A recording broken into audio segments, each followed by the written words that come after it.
In this classroom at Belton Middle School, 7th graders get a lot of freedom to do whatever they want.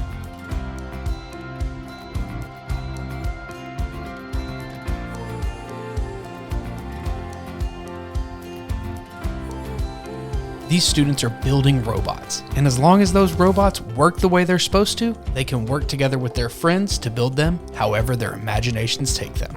For example, the motor has to be attached in a certain way, the wheels have to be attached in a certain way, but the final design, how many motors they use or how they use their wheels is 100% up to them. What type of gears they use is 100% up to them, but there has to be certain spacers and connectors that they use, otherwise it won't work at all. So there is rules they have to follow. I have a set of rules they have to follow, but as long as they were in those rules, they can pretty much do whatever they want, which what we're seeing in there is not the same. We're not seeing the same robot built for this challenge. We're seeing multiple different types of robots that could meet this challenge. I like building the robots. Like when I was younger, I liked to build little things, like taking apart things. And now it's funner to do that, but with different materials. I get to do with youth, and I get to use my motivation, and I can do whatever I want to. This robotics class is part of Belton Middle School's Project Lead the Way program, called PLTW for short. PLTW teaches STEM skills, or science, technology, engineering, and math. And robotics is one of several exciting PLTW options Belton Middle Schoolers get to choose from. For some of these students, this course and the creative freedom it allows them could be the inspiration for a future career. It makes me think like I'm an engineer, because we're getting to build our own things now, and we don't need instructions. So we get to build whatever we want, and I think that's really cool. But even if these robotic students don't end up being future engineers, they are still learning essential lessons from the experience.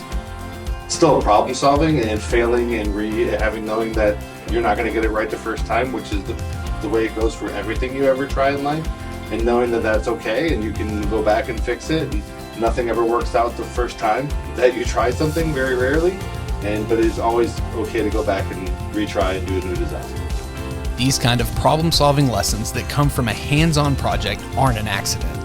Project-based learning is a huge part of how public schools teach today's students. Middle schoolers need to learn and are learning how to solve problems on their own and apply what they're learning in class to real-life situations. So especially in our Project Lead the Way classes, they get to do that. That's the way that those classes are designed, and so they're really getting to test those skills.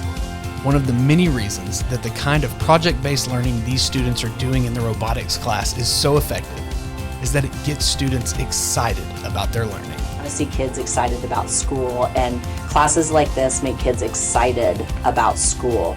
In fact, we had a kiddo that came to open house this year and said to his mom, did you hear they have robots at the middle school? And so excited just to be in middle school because of classes like this, our robotics class, our design and modeling classes. So it's exciting for me because kids want to be here.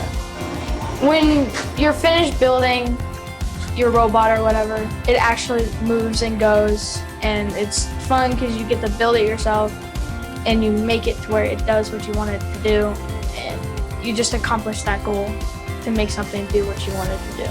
So knowing that I did it and I made it go a certain mile like that, and I did the building and I did everything to make it go that far so that I could win, just makes me feel good inside about myself.